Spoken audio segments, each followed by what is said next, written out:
നമസ്കാരം, കൊട്ടാരക്കര മീഡിയയിലേക്ക് സ്വാഗതം.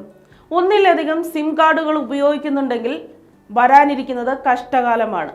രാജ്യത്തെ മൊബൈൽ ഉപയോക്താക്കളെ സംബന്ധിച്ച് ഒട്ടും ശുഭകരമല്ല പുറത്തുവരുന്ന പുതിയ റിപ്പോർട്ട്. ഒന്നിലധികം സിം കാർഡ് ഉപയോഗിക്കുന്ന പ്രീപെയ്ഡ്, പോസ്റ്റ്പെയ്ഡ് സബ്സ്ക്രൈബർമാരെ ഒരുപോലെ ബാധിക്കുന്നതാണ് നടപ്പിലാക്കാൻ പോകുന്ന തീരുമാനം. ലോക്സഭാ തെരഞ്ഞെടുപ്പ് കഴിഞ്ഞാൽ ഉടൻ തന്നെ രാജ്യത്തെ mobile phone validity, data package എന്നിവയുടെ താരിഫ് ഉയർത്താൻ കേന്ദ്ര സർക്കാർ ഒരുങ്ങുന്നുവെന്നാണ് വിവരം. ജൂൺ പകുതിയോടെയോ ജൂലൈ ആദ്യത്തോടെയോ രാജ്യത്ത് ടെലികോം താരിഫ് വർദ്ധിപ്പിക്കുമെന്ന് ഈ വർഷം ആദ്യം തന്നെ റിപ്പോർട്ടുകൾ പുറത്തു വന്നിരുന്നു. രാജ്യത്തെ മൊബൈൽ ഫോൺ കോൾ, ഡാറ്റ എന്നിവയുടെ താരിഫ് റിപ്പോർട്ട് നിലവിലെ നിരക്കിൽ നിന്ന് 20% വരെ ടെലികോം കമ്പനികൾ വർധനവ് വരുത്തിയേക്കുമെന്ന് റിപ്പോർട്ട്. നിലവിൽ 4G നിരക്കിൽ ഈടാക്കുന്നത് 5G നിരക്കിലേക്ക് മാറും. ലോക്സഭാ തെരഞ്ഞെടുപ്പ് കഴിഞ്ഞാൽ ഉടൻ തീരുമാനം പ്രാബല്യത്തിൽ വരും. 2024 ജൂണോടെ പ്രതിമാസ പ്ലാനുകൾക്ക് നിലവിലത്തേതിനേക്കാൾ കൂടുതൽ പണം നൽകേണ്ടി വരും.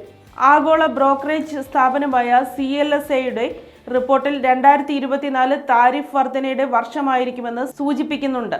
മൊബൈൽ താരിഫുകളിൽ അവസാനമായി വൻതോതിൽ വർധനവുണ്ടായത് 2021 ചില സർക്കിളുകൾ പ്രീപെയ്ഡ് മേഖലയിൽ കമ്പനികൾ താരിഫ് പരിഷ്കരിച്ചിരുന്നു.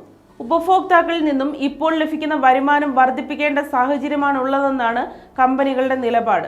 സർവീസ് മെച്ചപ്പെടുത്താൻ കൂടുതൽ നിക്ഷേപം നടത്തണമെന്നും കമ്പനികൾ അഭിപ്രായപ്പെടുന്നുണ്ട്. ഇതും കേന്ദ്ര സർക്കാർ തീരുമാനത്തെ സ്വാധീനിച്ചിട്ടുണ്ടെന്നാണ് വിവരം. എന്തായാലും 20% നിരക്ക് വർധന പ്രാബല്യത്തിൽ വന്നാൽ അത് ഒന്നിലധികം സിം കാർഡുകൾ ഉപയോഗിക്കുന്നവരെ വലിയ രീതിയിൽ ബാധിക്കും.